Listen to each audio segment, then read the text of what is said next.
The movie opens with a pregnant woman talking to her husband on the phone.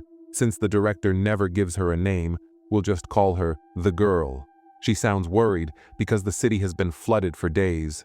The streets of London are completely jammed with traffic, and her husband is stuck in it too. He tries to comfort her, saying, "Just hang in there, I'll be home soon." She ends the call, but tells him she's having strong labor pains. Suddenly, she notices water seeping through the door. Within moments, it bursts through the windows like a river, flooding the entire house. She tries to escape but gets swept up in the water. Exhausted and in pain, she loses consciousness. When she finally wakes up, she's in a hospital, and she's given birth to a baby boy. Her husband had managed to rescue her from the flood and bring her there just in time.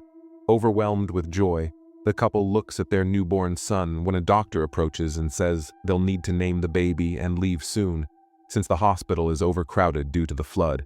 The girl wants to go back home, but her husband tells her their house is completely underwater. They have no choice but to return to his village. On the way there, they see endless lines of cars, everyone trying to reach safety. Security officers are stationed at checkpoints, allowing only local residents to enter the village. Her husband pleads, "Please let us through. I'm from the village, my parents live there." At first, the officers refuse, but when he explains that they have a newborn baby, they finally let them pass. At last, they make it back to the village. His parents greet them with open arms, overjoyed to meet their grandchild. They assure the couple that they'll be safe and comfortable there. They've stocked up enough food and water to last for weeks. The girl's husband notices that the house next door is empty, and they decide to make it their new home. Life goes smoothly for a few days, but one day, their food supply runs out. Around the same time, news spreads that the government has set up shelters near the coast and is providing food there. They decide to head there, but soon learn that the journey is extremely dangerous. London, the city where the girl and boy once lived, remains underwater, and there's a looming threat of a tsunami. Despite the risk, they decide to go in search of food, knowing that if they stay, they'll starve. The girl had given birth to a baby boy just a few days earlier. The three men set out to find food, leaving the girl behind. Before leaving, the man promises his wife and son that he'll be back soon. Hours pass, and when they don't return, the girl grows increasingly anxious. Her baby cries nonstop from hunger, and she has no way to comfort him. Suddenly, there's a knock at the door. Terrified, she hesitates, but finally opens it to find a man and his child, both on the verge of starvation. Unable to ignore their suffering, the girl gives them her last remaining meal, hoping her husband will bring back more food soon. The two strangers eat and leave. A short while later, the girl hears a car pull up outside. Her husband steps out. His clothes are soaked in blood. Horrified, she runs to him, bombarding him with questions, but he stays silent. When she looks inside the car, she sees the boy's father gravely injured and his mother lifeless. The girl collapses in shock. The boy explains that chaos had erupted among the desperate people fighting over food, and in the struggle, his mother was trampled to death. He tried to save her, but in the madness of the crowd, he was powerless. His father, overcome with grief, couldn't bear the loss and took his own life soon after. The boy was left completely shattered. The girl, his wife, tries to console him, telling him that staying there is no longer an option. It's better to go to one of the government-run shelters. The boy, emotionally fragile, can't make up his mind. He tells his wife, "Take our son and go. I'm not leaving my parents' house." But the girl also isn't ready to leave her husband. They stay in the house for a few more days until the food she brought runs out. Finally, they head to a shelter. But even there, boys aren't allowed. The girl and her son are given a place, but the boy is thrown out. Still, the girl refuses to live without her husband, and they decide to stay together in their car and get food from the shelter. But after spending just one night in the car, reality hits them hard. It's freezing cold, and there's no way to stay there. The next day, when they line up for food, the lines are so long that the boy can't even get any. His wife struggles to find something for him. Seeing all this breaks the boy even more. He decides to leave and tells his wife to take good care of their son. In the end, the girl has no choice but to agree.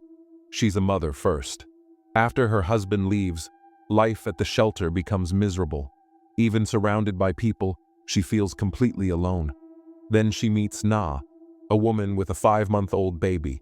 Na is good with kids and helps calm the girl's son. She tells her that this shelter is much better than the others she's been in. In those places, theft and even murder for food were common. Here, though there are fights over food, nothing that serious happens. Still, life isn't safe even here. One day, Na tells her, "I have a very rich friend who owns a private island. If we can somehow get there, our lives will be set. Will you come with me?" The girl hesitates. Her husband isn't with her, and she doesn't even know where he is. She can't stop thinking about him. Before they can decide, one night, their shelter is attacked. People armed with guns and pistols storm into their shelters and begin brutally killing everyone. They steal all the food, and chaos breaks out. In the middle of the madness, Na and the woman grab their children and run for their lives.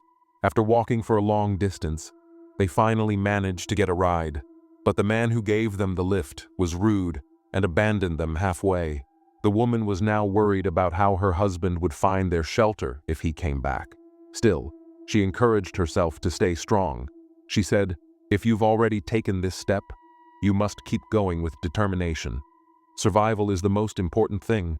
Everything else comes later." As they continued walking, they came across a house where a man was living. He stared at them blankly and, surprisingly, offered them food, something rare in a world where food was so scarce. For these two women, it felt like life had given them another chance.